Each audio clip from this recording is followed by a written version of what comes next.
So, thank you so much for coming to the Neurodiversity Affirming Consult from Holistic Child and Family Practice. We have an amazing presenter today. And I'm just going to hand it over so we can start right away. I want to learn along with everybody else. Hello, I'm just going to share my screen. Um, Let me know if you can see that. Yes? Okay, cool. Hello, my name is Akshita. A few things about me. I am a licensed clinical social worker. I went to UW and I lived in Seattle for 5 years, and basically like a year ago, I moved back to India, which is where I'm from, and I started my own practice, which is Curious Crow Counseling. And I work as a trauma focused therapist. I'm a brain spotting practitioner, and also I read tarot, and I'm neurodivergent, queer. I am Tamilian, and like I said, currently living in India. I feel grateful to be invited to do this presentation because it's something that tarot's like become one of my special interests as of the past 6 years. Yeah, I'll just give a little background on like, so I started exploring my relationship to tarot and reading tarot in 2019. I pretty much like have taught myself how to read it, and like through reading for myself and through reading for friends. And I was in grad school at the time. So when I started working as a therapist full time, my first job was at Seattle Counseling Service. I pretty much just like let my clients know that if it's something that they wanted to use, it was an option. And I got to like sort of experiment within that space on how to use tarot within the therapy room and in sort of a clinical way. What I'm going to talk about today is pretty much like ways in which I use it, and they're literally just like they're just suggestions, just invitations, and I'm very much like for people taking them and using them in whatever creative way they can come up with. And if there are ways in which like I shared today that you're like, no, that's not for me, that's also totally fine. Also, if anyone has any like questions, you can send them in the chat or you can raise your hand. Although I am self-taught with tarot, I'm self-taught through other people. So I always like to share like the people that I've learned from. I've learned a lot from podcasts, books, and websites. And so these are the names of some of those. I also have like a resource list at the end if people are curious. But the most I learned was from my first two tarot decks, which is the Astera Tarot and the Gentle Tarot. Um, yeah, I think that the best way that you can learn is just by playing around with it yourself. So, so the agenda for today is I'm going to go over a few things. I'm going to go over how to introduce tarot to your clients, ways that you can integrate tarot into your session, how tarot can be supportive specifically for neurodivergent clients, and then we're going to do a short demo on what it might look like.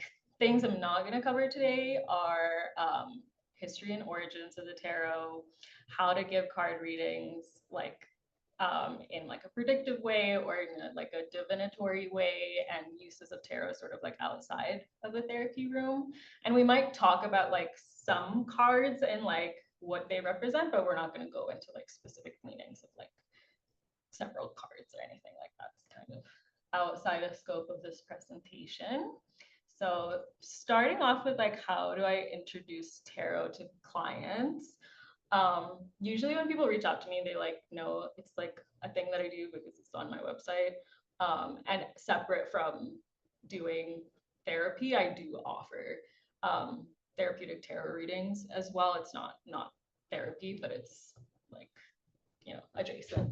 But so during my consult calls with potential clients, I will let them know that for those who are interested, I can bring tarot in as a tool, and it's something that I use for reflection, evaluation, exploration, and support in decision making. I make it really clear that it's like very optional and like it doesn't have to be something that's used if people don't want to use it. What tends to happen is during sessions, there are clients who are already familiar with tarot who might say like, oh, I want to use tarot today. Or those who are curious that might also say like, oh, can we try using it? Um, so those are situations in which sort of the client initiates that. And then I go with that. But there also might be situations in which I'm like, oh, this might be a situation in which I think tarot could be a helpful tool for exploration. And so I'll ask my client like if they're open to it, and I'll give them like a very detailed explanation on like what to expect and how a session might go. Um, and I never like pressure or push it onto any clients. That's not just with tarot, it's just like with anything, any kind of a modality or any kind of practice. If someone's not into it, I'm not gonna pressure them into it. But for folks who are like hesitant about it and maybe like curious but have some resistance, I will talk to them sort of about how tarot can be used as a tool to tap into your subconscious, explore your subconscious, and it can be used as a helpful frame for reflection. And it doesn't have to be something that's like spiritual or divinatory in nature. And that can help people be like more open to other ways of using it. Tarot has been connected with like Jungian psychology, given that tarot is like all about archetypes, and Carl Jung, who is a psychoanalyst, also explored the concept of archetypes as like universal symbols in the collective consciousness. And so I feel like tarot cards are a visual representation of that. And because there's like thousands, millions of decks out there, it's like a bunch of different people's interpretations of these specific archetypes. So pretty cool. Now I'm going to sort of go into different ways that I have integrated tarot into session. First one being like super simple, just like asking the cards questions. Like you could literally ask the cards anything, but the things I think that come up the most in sessions is like how to explore your emotions. So like if someone is having an emotion that they don't understand that well and they want to explore it a little more, maybe they're feeling overwhelmed but don't really understand what's going on. Um, that might be something that we do. I also really like using it to connect and communicate with different parts. And so an example might be like, what part of me is asking for attention? What role is this part currently playing? It kind of offers a frame for clients to respond to that question.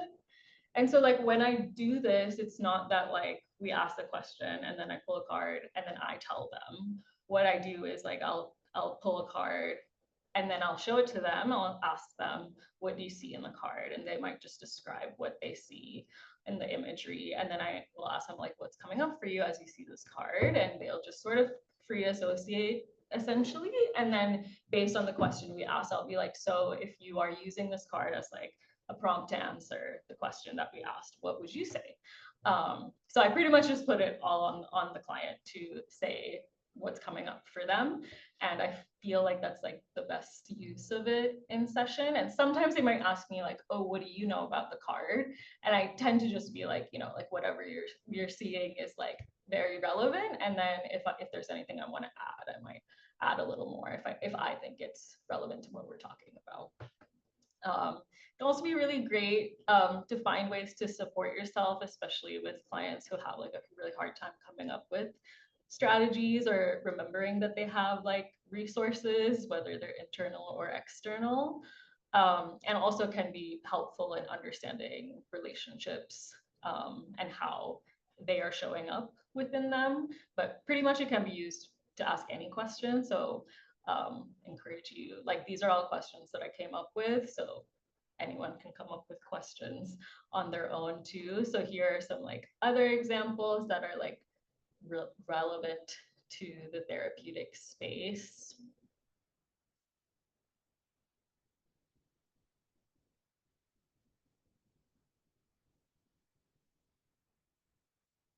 I'll just pause if anyone has any questions or anything like that before I go on to the next.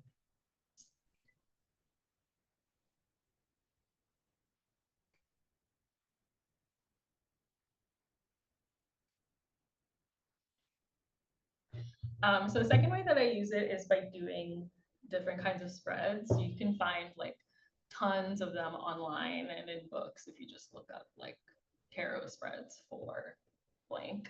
Um, a website that I really, really like is in Tarot Bang Tarot, that's created by this queer person. And I've used this spread for myself and also with clients many, many times. Like, this is a really helpful spread to use when someone is experiencing like a very intense emotion that maybe has been lasting for many days and they want to like understand how to process it better. Um, and so what a spread is, basically it tells you like these are how many cards are on the spread, and each card has like a prompt associated with it. And the spread usually has like an overarching theme. Another example that I like from the same website is the Root Cellar Tarot spread, which can, for example, be used to explore like a behavior or a limiting belief that someone has, but they don't really understand like where the root of it is. I like it because it's just like very open-ended, and I think it could bring up a lot of different things. And another example is the self-love tarot spread, which could be really great for a client who wants to build a better relationship to themselves, or who has a hard time identifying things about themselves that they like, or has a very strong inner critic. This kind of like helps them come up with ideas for that using like imagery from the decks. So then the third way is not really using the cards, but thinking about the cards more so as like metaphors and representations of what someone might be going through. So I'll show a couple of cards from my deck and sort of give an example. So if a client is like going through like a lot of like really intense change that's very sudden and it doesn't feel very good, I might say like, oh, you know, this is reminding me of like the Tower card in the tarot, which is, this is what it looks like. I don't know if you guys can see that very well. Hopefully you can. But the Tower basically represents sudden change, upheaval, foundations crumbling, but usually those foundations were like not stable to begin with, and like the fire that's usually present in the Tower creates sort of like fertile soil for something new to grow. So it's not just about how intense and bad the change might feel, but that like it's leading towards something. And I'll usually say like within the sequence of the tarot, the card that comes after the Tower is the Star, which is like a very hopeful, very light kind of card. Another example would be a card that people are scared of sometimes when they get it, especially if they don't know much about the tarot, which is the Devil. This is what the Devil looks like in the Gentle Tarot.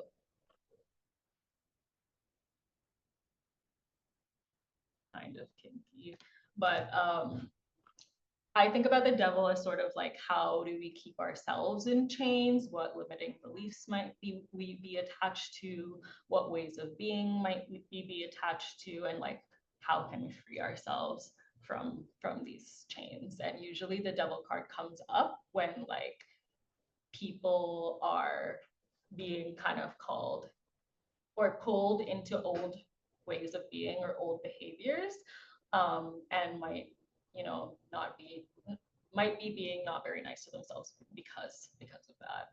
So it can be related to things like addiction, whether it's like to a substance or a person, or something else.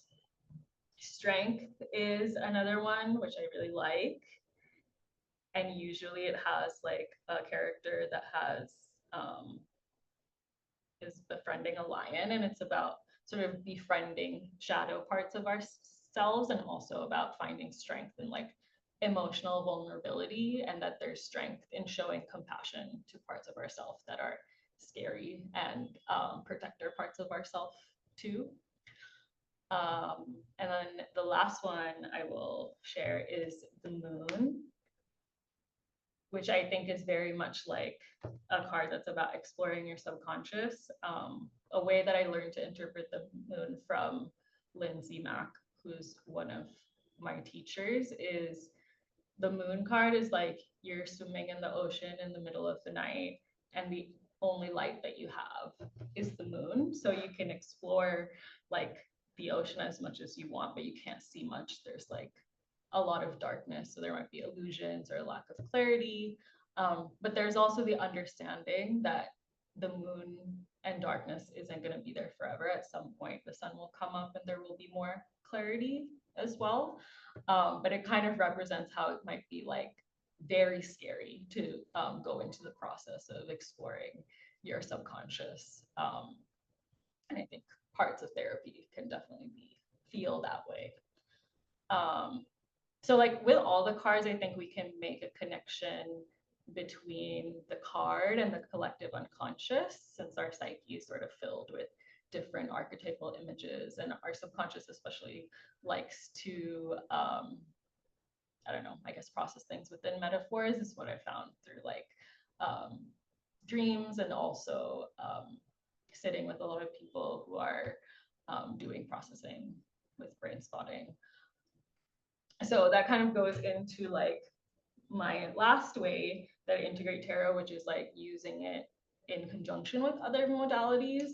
One thing that I really like about brain spotting is that when we learned it, we were very much like taught to be very experimental with it and creative with it and not stick to like really rigid protocols. And so that sort of like made me think about like, oh, how could I use it with tarot?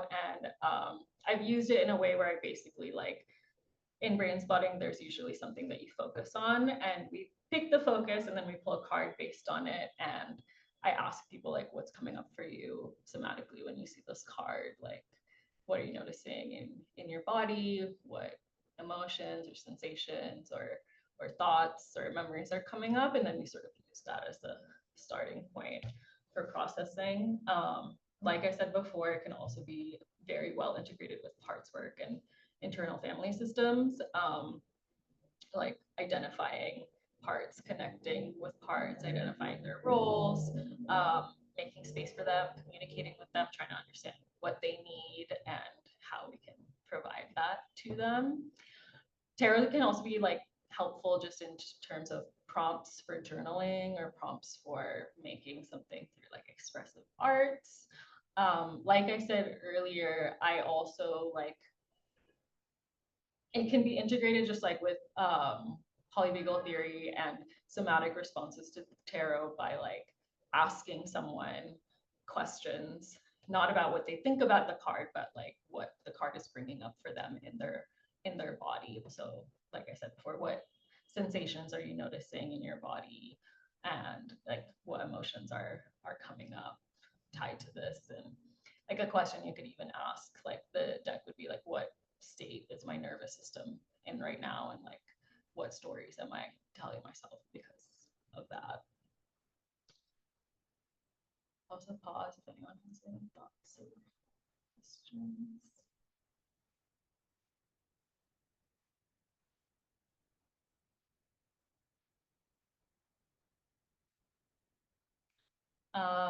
So then how can it support neurodivergent clients?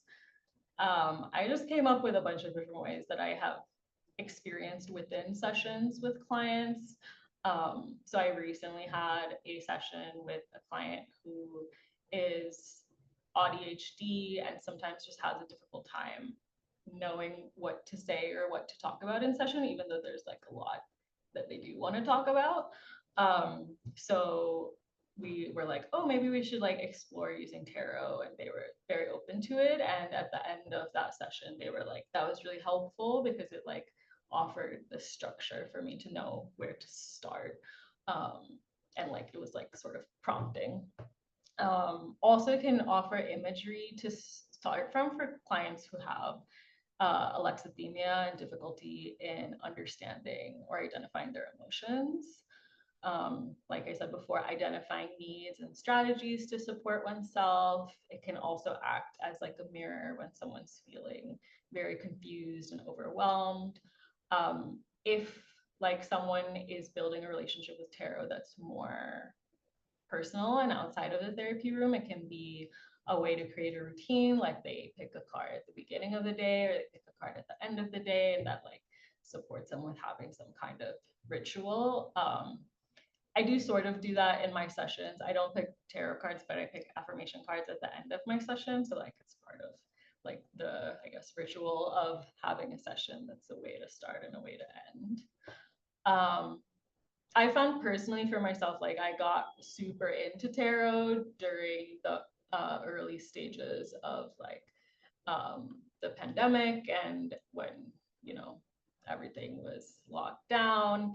And I really found both then and also since then that it can be like very helpful when you're feeling lonely and isolated and having a hard time maybe like asking someone for support. It can sort of act as that support in a way. um, and then one thing that I just thought of was like someone could use the cards as a way to communicate during meltdowns or while they're nonverbal, like not in a way where they're pulling cards, but they could look through the cards to see like, okay, what do I want to communicate about how I'm feeling right now or what's going on for me right now. Yeah, does anyone have any other ideas on how tarot could help based on what I have shared so far today? And share in the chat or unmute.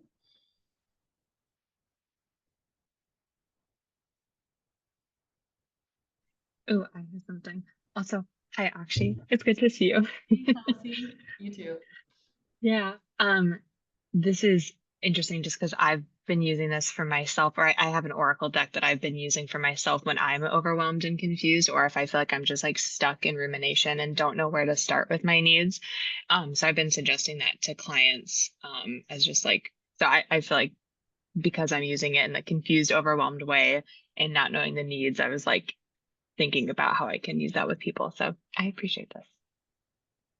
Cool, thanks for sharing. I have found when I've used tarot in session with clients that it can really support clients experiencing executive dysfunction to kind of map things out phase by phase, especially using like those major arcana cards like the Tower, the Moon, those big archetypal images. I've seen that it really helps clients kind of slow down and see where they're going, where they've been, and where they are currently, and it like reshapes that internal landscape that I think has been helpful for people. That's very cool. Thanks for sharing.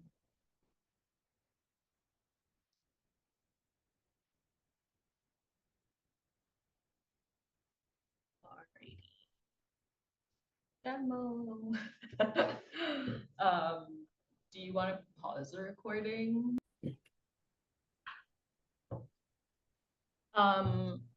So based on sort of what we went through just now, like, are there any of those ways that you want to maybe engage in, like maybe ask one of the questions that was on the slide? Yeah, and we can like, yeah, maybe one of the questions, and I can go back if you want to look. Oh, yeah, I'd love to see the questions again.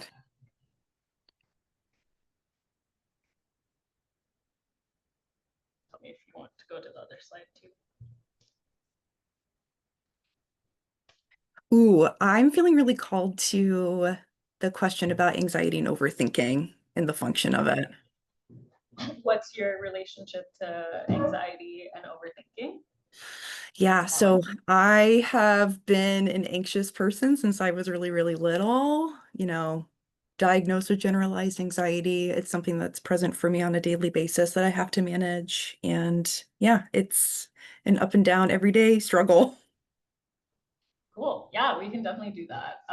So we could do like one card that's what's your relationship to anxiety and overthinking, and then we could do how does it support me? How does it hurt me? Sure. 3. Mhm. Cool. So you can just think about that. You know, you can close your eyes or keep your eyes open, whatever you feel comfortable with.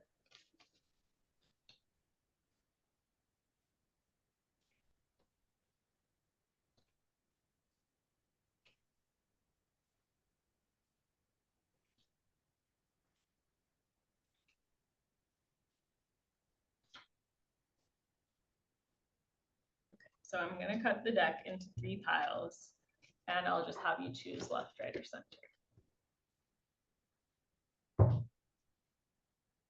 Let's do left.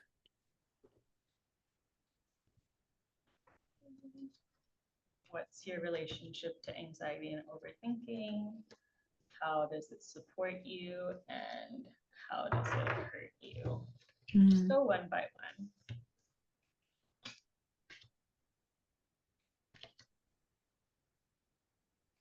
Interesting. Okay, so for what is my relationship to anxiety and overthinking? You got 4 of thunder. Mm. So just let me know what's standing out to you. What do you see? Yeah, the first thing that sticks out to me is the rainbow. Rainbows are a really big personal symbol for me, especially when it comes to my family. So I think it's really interesting that there's a person or a figure that appears to me to be like really relaxed, like at ease on the rainbow. And the fact that we're talking about anxiety, it feels like a big juxtaposition to what it feels like a lot of the time. I don't like that's where I want to be, but that's where I have a hard time getting to is like that relaxed state.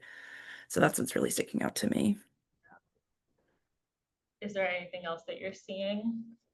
I'm noticing what's at the bottom of the card. I can't tell if it's, well, I'm assuming the person is up in the sky. I can't tell if the lines at the bottom are water or almost like a mountain range. My gut is telling me it's water, so very fluid, almost like above um the tide, like not succumbing to being pushed back and forth to the element below. And I notice the lines that almost look like wind is passing by. So there's like a lot of elemental presence in the image that I think is interesting. But the water is really sticking with me right now. If you were to have like a sentence or two to answer the question, what's your relationship to anxiety, overthinking, based on Mhm. sort of what you're getting from this card, how would you answer it? Um, the first word that comes to my mind is balance. Like it's a balancing act, almost like how the person is balancing on the rainbow. Like a rainbow is fractals of light, so it's not like a solid thing to be holding you. So the fact that the person is using it as a support to me is almost like it's insecure. So it's up and down. At any moment, the person could be falling into the water. But then when they're up and feeling stable, there's a sense of ease and calm. So balance and going back and forth seems to be my anxiety, like relationship with anxiety. Cool, thanks for sharing. Yeah. Some of the things you shared are not at all things I've thought about with this card, so I'm gonna remember Oh, that's cool. So the next card is how does it support me? And you got, interesting, you got another rainbow card. That's so cool. Oh my gosh, that's really, really cool. And there's animals in this one. It's like, is that a bird or is it like a little mole in the I think corner? it's a musk ox and a baby musk ox. Oh, and a baby. Yeah. Oh. So again, that's really interesting. Like what I said about family stuff in that first card with the rainbow, like that connection to family. Yeah. Um, I think my history with my family has contributed a lot to my manifestation of anxiety, like presently, the things that I've experienced in my family of origin. And I noticed that it's raining too, and the scene is a little darker, not as light and vibrant as the first card. And now they're under the rainbow, not above or relying on it as a support. But I see the two animals like looking at each other, like making connection with each other, not really paying attention to the rainbow itself. Yeah. Yeah. how would you answer the question of how does it support me? How does your anxiety support you? Mm, I would say, based on the fact that the rainbow was present and there's rain in with the two animals connecting with each other, it allows me to maybe connect with things in a different way than maybe if it wasn't present for me. Like if we're seeing the difference of like hypervigilance, maybe like the hypersensitivity to be able to connect emotionally with people, like that other end. Yeah, So yeah, yeah. totally. Hmm. Yeah, that's great. So the last card is how does it hurt you? There's a lot of balance because you got another stones card with another animal. Oh, that's like a bear, Yeah. which is also very interesting that and very synchronistic because bears have been coming up for me. I Mhm. like to use dreams as a way to guide me day to day. So Mhm. very interesting how a lot of these personal symbols are coming up in these cards Yeah, for me. yeah, yeah. Um, and so I'm noticing that this bear is alone. There's no one around the bear. Mhm. The bear is in the water now, which is something that was sticking out to me in that first card. Yeah. And the bear is partially submerged, but using the log to keep itself up. So I can think of how like when I am down in the water, so to speak, it really can hold me there and make it hard for me to be present in other ways, like engaged in the environment in different ways. But the bear, like utilizing a support, I think is interesting. Without reliance on other people, I think it keeps me disconnected sometimes from people, overly self-reliant. Hmm. I guess you sort of answered the Oh, yeah, question. I How does kind of it jumped hurt ahead. you? All good. That's My all own good. tarot knowledge, sorry. No worries. Well, out of the three cards, like, do you want to see any of them again, or um, is there sort of like a overarching thing you're taking away from it? Um, I I feel like the presence of symbols that to me represent family connection or just community, if we're going to like bring it out, is a reminder to me that even though the anxiety feels like a really personal experience, like with that last card, community is still present and around. It's just a matter of seeking it out, being connected, maybe even remembering that my anxiety on the flip side can look like a really cool opportunity to connect with people on a deeper level. And it can be an asset to me. Yeah, very cool. Thanks for sharing. Yeah, What's it thank like you. for you to make those connections? Like, what are you noticing in your body? Any emotions or sensations present? I felt tears in my eyes. I feel tears in my eyes right now. I'm like floored about the symbols that came up and how synchronistic it is for me personally. And but I'm not surprised. Yeah, Yeah. I really like how you allowed me to pick out images that felt important. And yeah, I can just feel a sense of teariness in my eyes. I feel a sensation in my chest. It doesn't feel like a constricted feeling. It feels almost like a little glowy expansiveness, like a nice Yeah. reminder. Yeah, Cool. affirming. Well, I'm Mhm. glad. That was a lovely reading. Usually I'll also say like if you want me to take a picture and send it to you so you can sort Mhm. of continue to process it. I can definitely do that and I can definitely do that if you want to as well. But thank you so much for Yeah, volunteering. thank you. How was that for you? Oh my gosh, I love tarot, so that's like a personal thing for me too. That deck is beautiful. What deck were you It using? is the Gentle Tarot, Okay, which I cool. love. Yeah, like So amazing yeah. artwork. I Yeah, it's super pretty. I usually rely on the Smith Waite tarot, so the imagery, like getting to engage with different imagery was really cool. I Yeah, like that a lot. yeah.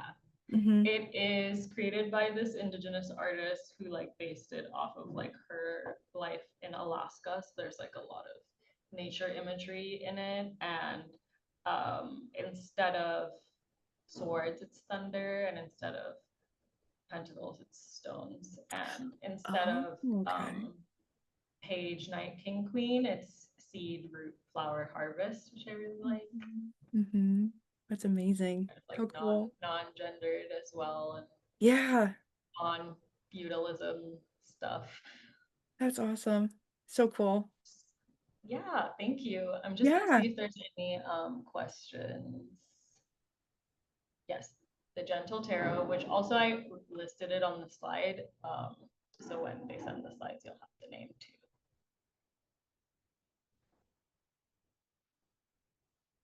Does anyone have any thoughts, questions, or reflections that you want to share? I don't really have much left. Still have like 15 minutes. I just really appreciate that. That was so beautiful. I especially liked that you allowed Evie to sort of like come up with what the cards and symbols meant to them rather than like correcting and saying actually the intention of the art of this card is this other thing. That was so lovely. Um and definitely made me think about how anxiety can keep us safe in unsafe spaces, but how isolating it can be, and also like to celebrate our survival and I think a lot about safety as like a hedgehog of like a hedgehog feels safe when it's curled up in a little ball and it's like spikes are out. But if it feels really safe, it opens up and exposes its little belly and we can be open for connection. And I just like I felt that watching Evie process through the cards. It was just so lovely in that last card of isolation. Yeah, I guess like my question is I was raised Jehovah's Witness. So very specific, high control religion. And I've been sort of incorporating tarot into my personal life. And I think that a barrier for me is sort of like what you named earlier of like, this isn't for like spirituality or divination. This is sort of a way of understanding yourself. And I feel like that really demystified some things for me. Yeah. I'm wondering if you could talk a little bit more about introducing something, especially, you know, like you went to school in Seattle, even though it is very low, like churches or religious institutions per capita, there's still this huge undercurrent of puritanical Christianity. And so I'm just curious about when you bring something in, what stuff comes up for people that is like from their own possible religious trauma or other elements, and how you sort of navigate the nuances of that. Yeah, that's a great question. I mean, I feel like there are a lot of like myths around things like tarot and like anything honestly that's like related to like paganism that are like very um wrong and just like rooted in like puritanical culture that like demonizes a lot of tools that people have used for a long time to help support themselves. A really great podcast actually is called Romanistan, and it's hosted by two Romani folks, and they talk about how tarot was used as tarot as like a divinatory practice and using it for fortune telling and prediction is actually a Romani practice, and it was a way that they made money as a survival because they weren't allowed to do any other jobs when they immigrated to Europe. So it's a really cool podcast. They like cover a lot of different things. They also do like a weekly tarot reading too, and they're both just very sweet hosts. I recently found it. Yes, that is the podcast that Emily just shared. But yeah, I feel like just like breaking some of those myths, like tarot is not like something that is demonic, like as much as like anything else that has you've been taught is like sinful or demonic is also not. And like it can be used however you want to use it. It is just a tool at the end of the day, and tools can be used neutrally. Tools can be used for good, tools can be used also for bad things. So like, there's totally tons of people out there, especially on social media, who are just like scamming people using tarot cards to get likes and clicks. And there's also totally people out there who are, I've the first time I got a tarot reading was from someone who was very much scamming me, and it was like a very scary and bad reading, and I did not like it at all. But yeah, there's totally tons of people like that as well. So just like thinking about, I guess, just using your critical thinking skills, and like, yeah, that's sort of what's coming up for me. Sorry, I was all over the place answer. Okay, I think that one of the things that's sort of powerful for me is that in the religion that I grew up in, introspection is not encouraged.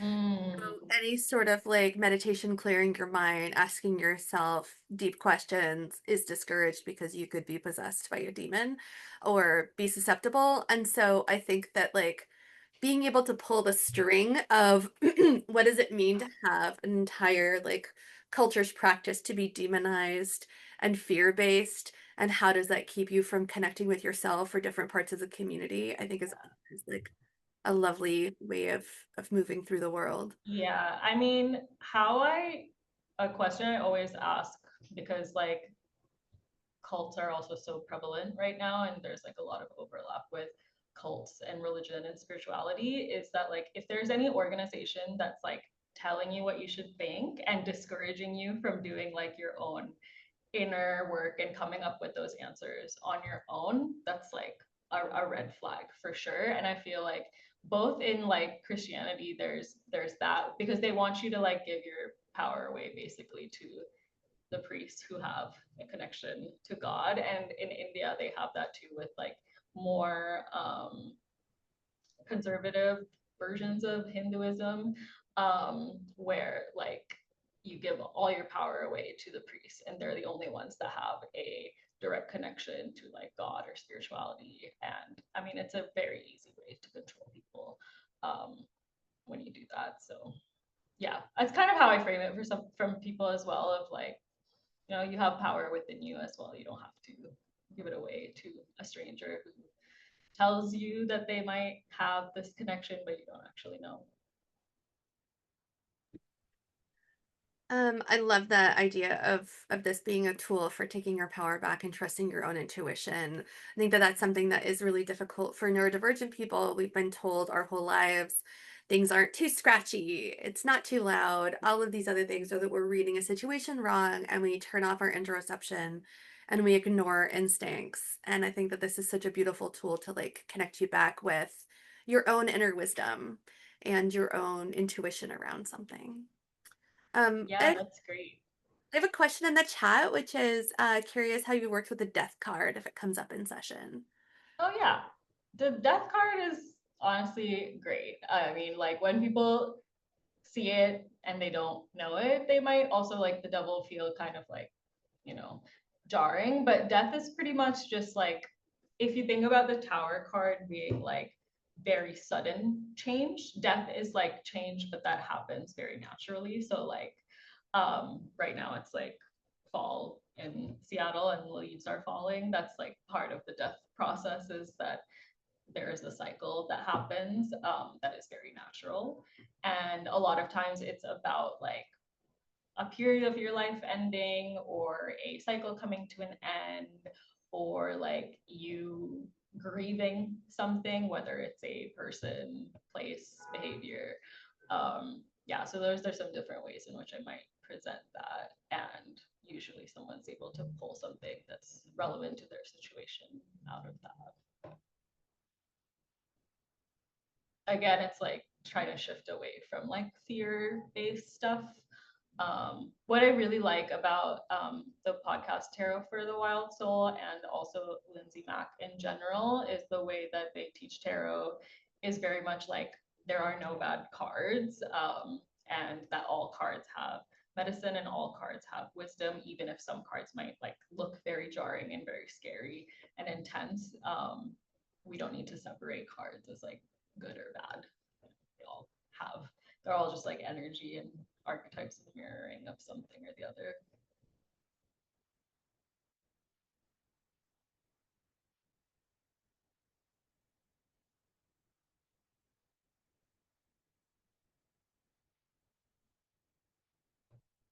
Well, pretty much what I have left is just like limitations. I would say like I said in the beginning, like if someone doesn't want to use them because of a personal preference or a belief system, like it's fine. Just like don't push it on them, because there's like ways in which like you could still like use the frame of like archetypes and stuff like that without necessarily using tarot cards, if that's not something that your client wants to do. I also recommend not using it in like predictive ways during therapy sessions, just because I feel like it kind of then blurs the line of like what is therapy, what is something else. And also I think like the point of using it with clients in therapy sessions, in sort of how we did it in the demo, is to like give power to the client to connect with their own intuition and their own understanding of the situation. And when you're sharing a lot about what you think the card is about, which can happen with like predictive stuff, is sort of taking away from that. It also like it might not integrate very seamlessly with all different kinds of modalities or theories, but like use your experience and your intuition and your attunement to your client to figure that out. I feel like at the end of the day, what's most important is just like informed consent and really being open with your client about what it's going to be like and allowing them to decide how they want to move forward with it.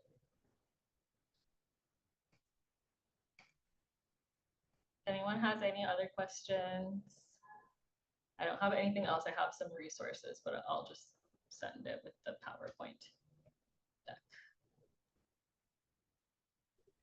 This is going to be our sort of our last chance of asking questions right now. We're going to be turning off the recording to ask some more questions off camera. But if anybody has any questions that they would be willing to share with those of the community that can't be here, this is the time.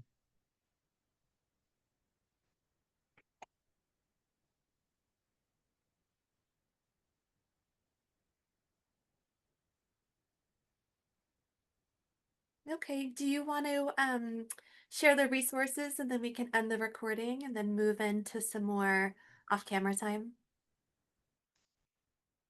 Yeah, totally. These are the resources. I basically just split it up into books, podcasts, and websites. These are like books that I have read parts of, not all of them. Tarot for the Wild Soul, also with Lindsay Mack. I've done a couple of courses with them, and they have a bunch of courses that they do kind of.